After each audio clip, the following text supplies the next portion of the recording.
Pardon the interruption, but I'm Mike Wilbon. Tony, a flood in Australia floated a cow 11 miles from home. I'm Tony Kornheiser. I read that story at the top of the Daily Moose. I did. Yeah, I see what you did there. Do you believe this? Yeah. Do you believe this story? It's authentic. Yes. Or do you believe it's another Yes. one of those, a Florida man? No, I mean, is there any reason to believe that cows can't swim? Or that cows can't stay up in the, I don't know. Maybe not. I mean, like horses, I think, can swim. Dogs can swim. Yeah. So maybe a cow can swim. I don't know. Welcome to PTI, boys and girls. In today's episode, the Timberwolves try to even things up with the Thunder. The Panthers and Oilers are rolling. And Ronald Acuna Jr. is a hit in his return to the Braves. But we begin today with the Knicks coming back from 20 points down in the first half to beat the Pacers in Indiana, 106-100. Karl Anthony Towns had 20 points in the fourth quarter alone. No home team has won a game in this series so far. Wilbon, what does this win mean for the Knicks, and does it cause you to question the Pacers? Good questions, Tony. It means everything for the Knicks. The Knicks go down 3-0, get out of town. They're done, and all the celebration in New York that's taken place already before the conference finals even end would appear unbelievably stupid. But the Knicks stood up to that moment. And Karl Anthony Towns is the easy person to identify because he had 20 points in the fourth quarter. Hit a great fourth quarter for any era, any time, any place. He did. But this starts with Tom Thibodeau because he looked down the bench, actually looked at the players who then probably had to introduce themselves. Hey, coach, I'm Landry Shamet. I've actually played in some big games. How about putting me in? And Tibbs did this. And I think it gave the Knicks sort of a collective sense, Tony, that even when they were sort of struggling at times, when Jalen Brunson was off the floor, right, they were able to stay together and get this ensemble contribution. And Jalen talked about this afterward. And I think that was critical. Does it cause me to reassess the Pacers? Not yet. Not yet. I want to see what happens in game 4 and if they can hold a lead, if they build it. But I'll start with crediting the Knicks, was starting with Tom Thibodeau and moving down through Karl Anthony Towns and others. And by the way, people thinking, oh, Karl Anthony Towns doesn't do this consistently. No, he's not Wilt. He's not Russell. He's not Tim Duncan. Players don't do these things consistently in a series. You get a great game or two. If you get a second or a third one, that's a bonus, and maybe you win the series. He's not Michael Jordan. He's not going to have 6 games like this. People need to pay attention. Great night for Karl Anthony Towns and the Knicks. Yeah, so I think that this is more about the Knicks than it is about the Pacers. The Knicks have been a very good team all year. The Knicks were slightly better than the Pacers. They had one more win in the regular season. And then the Pacers went into Madison Square Garden and won games 1 and 2, which was tremendously embarrassing for the Knicks. So by coming back from 20 points down and winning a game, the Knicks are saying we're not dead yet. Right. Right? It is. I found out today it's the third time in the playoffs so far in this season that the Knicks have come back for 20 or more on the road. So they're not going to be an easy out. But I have this one caveat. This is exactly what happened in the last series that Indiana played. When they played Cleveland, they went into Cleveland. They won games 1 and 2.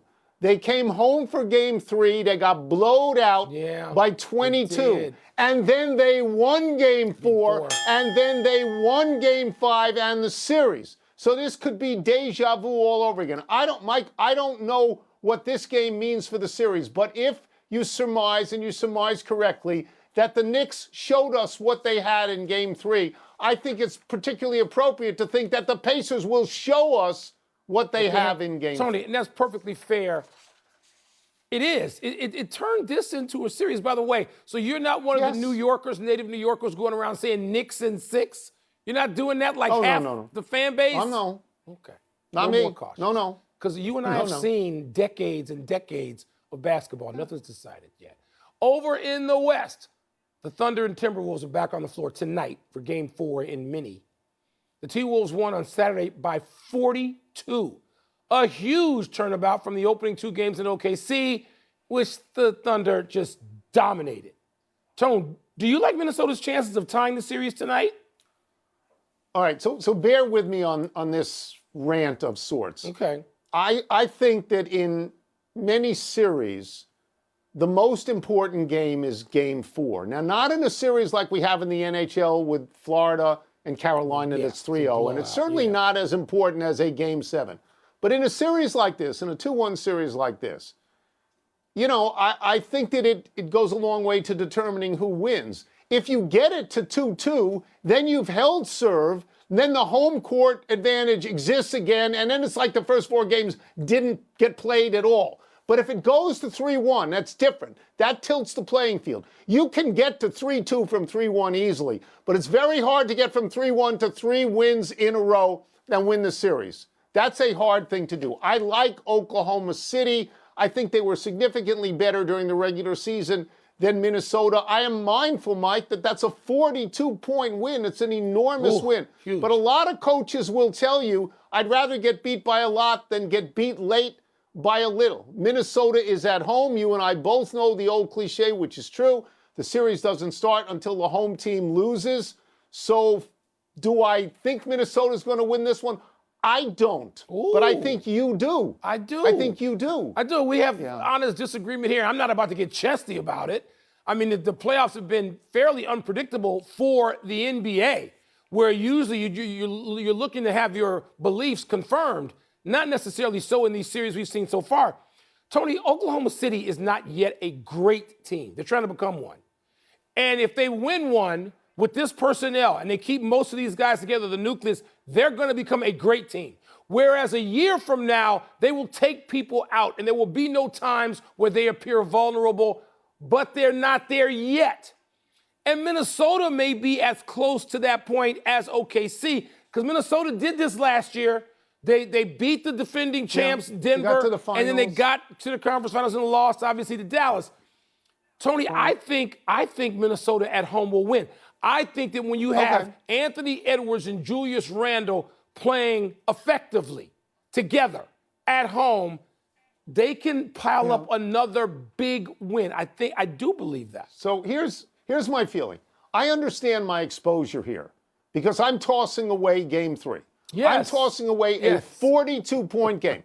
I'm tossing away the fact that collectively, the starters on Oklahoma City, I believe, totaled 49 points in game 3 and shot something like 15 for 39, like it wasn't good at all. So I understand my exposure. I just have liked Oklahoma City for a long time. We move to hockey, where Edmonton beat Dallas 6-1 yesterday to take a 2-1 lead in their series. Florida is up 3-0 over Carolina and can sweep that series tonight at home. Wilbon, does a Stanley Cup final rematch now feel inevitable to you? Yeah, half of it feels more than inevitable.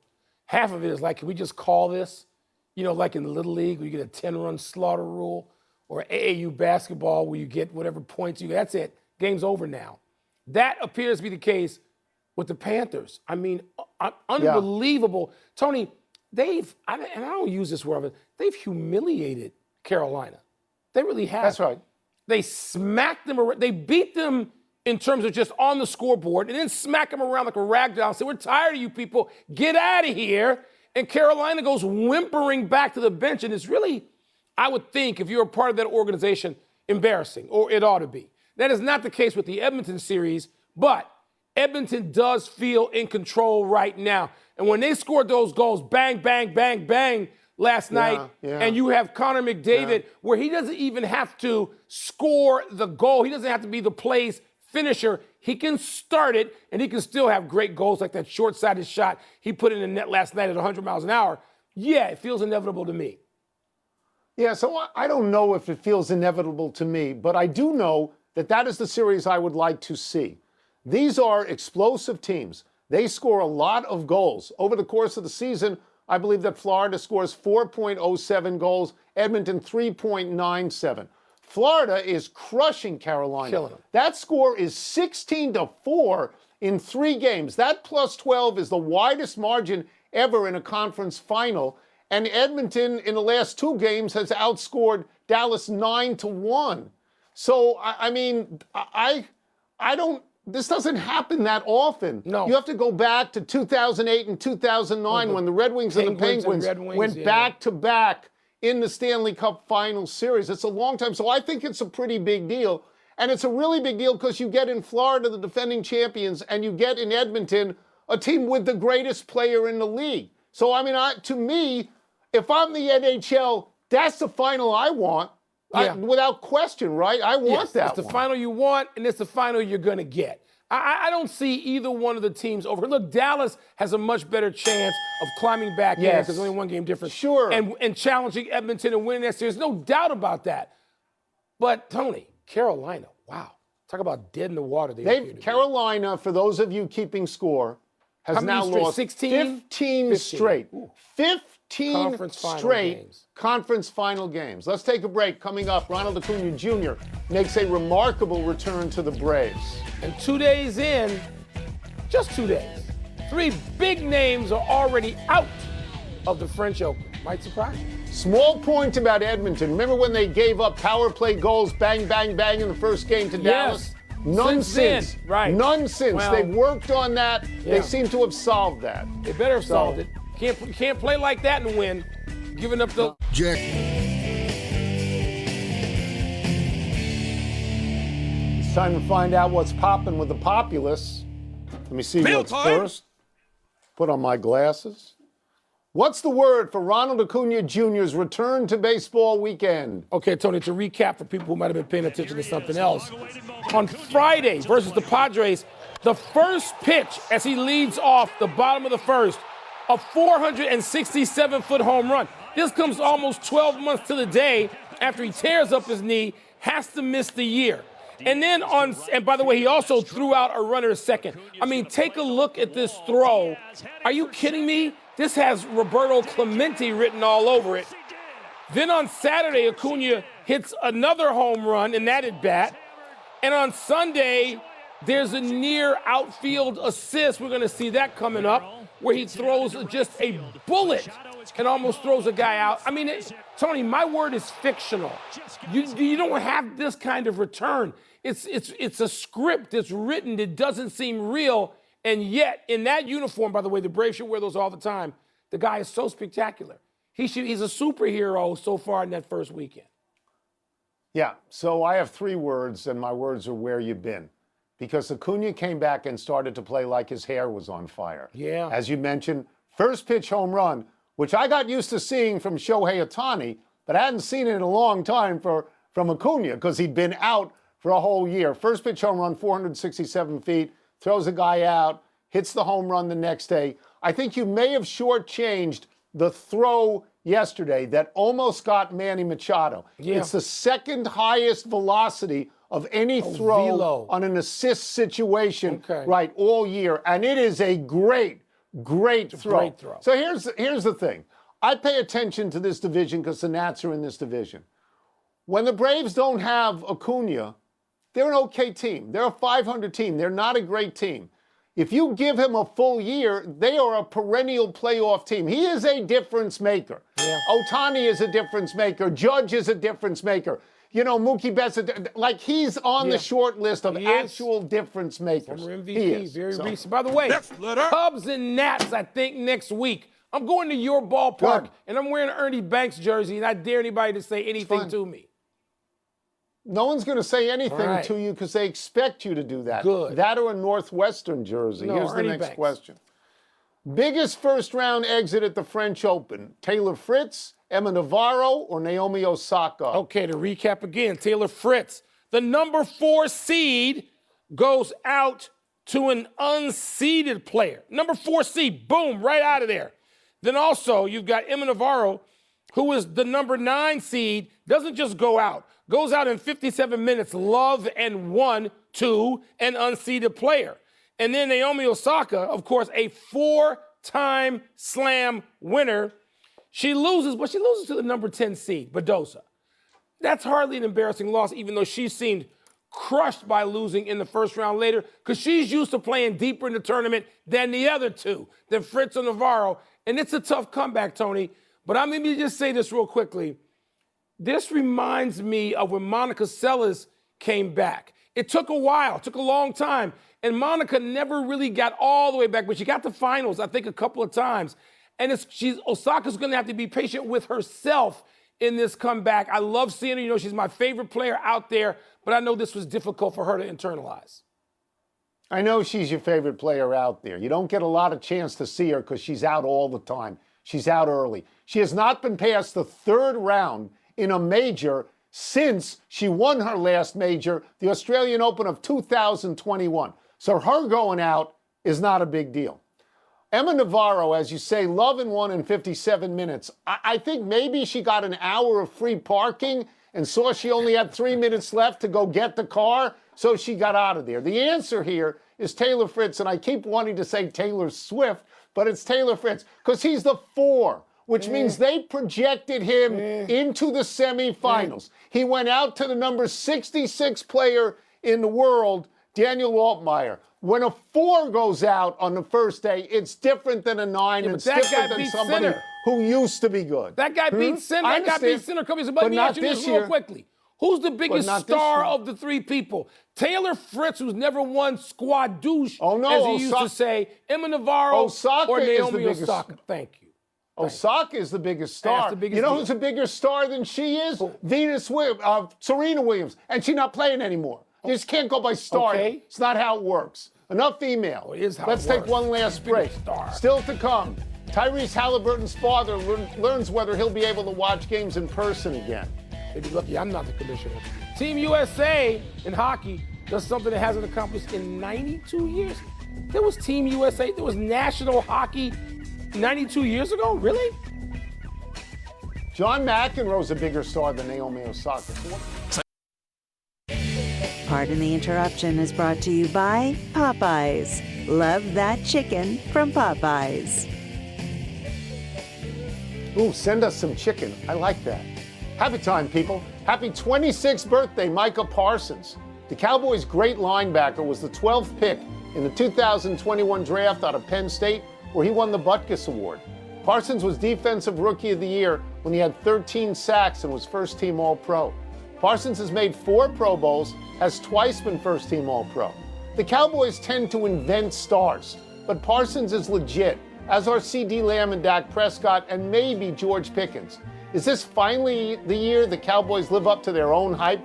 By the way, Parsons has not yet signed an extension with the Cowboys, which could make this the year when First Take asks, will Micah get his money every day? Every single day. Tony, I'm not putting him in the same paragraph as 56 Taylor, Lawrence Taylor. Right. Until they win something, playoff games, something, you got to at least advance.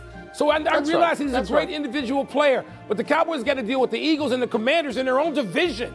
So I don't know if this is their year or not. Happy anniversary, Robert Horry. On this day 23 years ago, Horry gathered a ball tipped by Vlade Divac of Sacramento and drilled a 3 at the buzzer to give the Lakers the win and tie the Western Conference Finals at 2-2. This was one of many playoff buzzer beaters that earned Horry the nickname Big Shot Bob. Horry made them for the Lakers, the Rockets, and the Spurs, all teams he won championships with. Horry has 7 rings. That's more than anyone who wasn't on the Celtics in the 50s and 60s. Fun fact, from 1994 to 2003, either Horry or Steve Kerr won the championship every year, and neither player ever played on the same team. Wilbon, Rudy Tomjanovich thinks Horry should be in the Hall of Fame. Do you? Tony, I realize that Robert Horry was never an all-star, but there are exceptions to be made. I am totally biased in favor of Robert Horry, who's just one of my favorite people ever in covering sports, Robert Horry. So I lean that way. He embraced a role, a difficult role, and he fulfilled it time after time after time, no matter how much pressure. So I'm a total Robert Horry guy. Happy trails to the ban on John Halliburton. Tyrese's dad had missed 8 Pacers games since he got into it with Giannis Antetokounmpo following the elimination of the Bucks. But tomorrow night, the Pacers will allow the elder Halliburton to watch Game 4 against the Knicks from a suite. In his apology following the incident, John Halliburton posted, quote, "This was not a good reflection on our sport or my son, and I will not make that mistake again," unquote. John Halliburton owes Charles Barkley a dinner at St. Elmo's, all right? Because Charles went on many times and said, free John Halliburton. And it was funny, but it was also, Charles knew exactly what he was saying. Clemency, it's fine, some lenience. In a suite is fine. I'm for doing that, but he owes Chuck a night at St. Elmo's, and if Charles wants to include me, I'm happy to go too. Like John One Halliburton, era, Micah but, you know. Parsons. This is for you, Wilbon. Micah Parsons won one playoff game with the That's not Cowboys, one enough. omission. Indiana fever guard Caitlin Clark will miss at least 2 weeks with a left quad strain. There go the TV ratings. Running out of show, we go to the big finish. Let's Team do it. USA won the World Ice Hockey Championship for the first time since 1933. Your thoughts? I mean, is Connor McDavid playing? Are the big stars? Kachuk, yeah. Alex Palau, I think Palau is right. Palau won the Indy 500. Palau. Lando Norris won the Monaco Grand Prix. Ross Chastain won the Coca-Cola 600. I know you watched some of this stuff. Which was the biggest deal? Yeah, I'm partial to the Indy 500. Tarek Skubal to a 13 strikeout complete game in 94 pitches yesterday. You impressed? Kind of, in the context of now, is his first one in his career. Shohei faced 3 hitters in batting practice yesterday. Is that significant? Most thrilling thing I saw all weekend was watching those clips. Last one, North Carolina topped Northwestern for the women's lacrosse title. How you feeling, Pookie? I'm proud of Northwestern's team for getting to the final again. Congratulations, Tar Heels. Cornell beat Maryland this afternoon in the men's final. Get these things into appropriately smaller stadiums instead of caverns. Time, Tony. I'm Mike Wilbon. Same time tomorrow, knuckleheads. All right, Wilbon, which team is more likely to overcome the 2-1 deficit, the Timberwolves or the Knicks? Ooh, this is really hard, Tony. I think the Timberwolves are going to win tonight at home. And that series is playing out differently because Oklahoma City won those 2 games at home. And now Minnesota's won its game at home. And if Minnesota wins one more game, that series is even. And we're talking about best of 3. So I think Minnesota has a better chance. But let me just say this about the Knicks and Tom Thibodeau. People talk about adjustments all the time. Here's one adjustment that matters. When you can go out there and actually look at the end of your bench and know your players' names, which sometimes we'll tease that Tibbs doesn't even know them. But Landry Shamet has been around for probably 10 years in the NBA. He played 11 minutes. DeLon Wright played 13. Deuce McBride played 15. That doesn't sound like a lot. But when you can give Brunson a blow and Josh Hart a blow, even if Brunson has to go to the bench because of foul trouble, then you are not in peril. You don't look down the bench and go, oh my God, playing with 4 and 5 fouls anyway.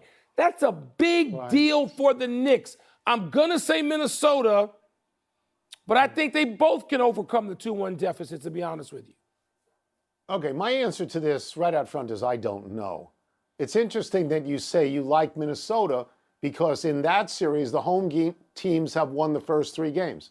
In the other series, the road teams have won the first 3 games. So why wouldn't you pick the Knicks? Because they're on the road. The case against the Knicks is obviously that the Cleveland series that was just concluded before the Knicks by Indiana, they won the first 2 games on the road in Cleveland, came back home and lost. Yep. A situation exactly the same as here. But then won game 4 and then won game 5 and won the series. So we have that immediate history there. The case against Minnesota is that the 2 games that Oklahoma City won, they were absolutely dominant. Minnesota was dominant, but in one game. So, I mean, I know you think it's Minnesota, and I don't know. I don't know either.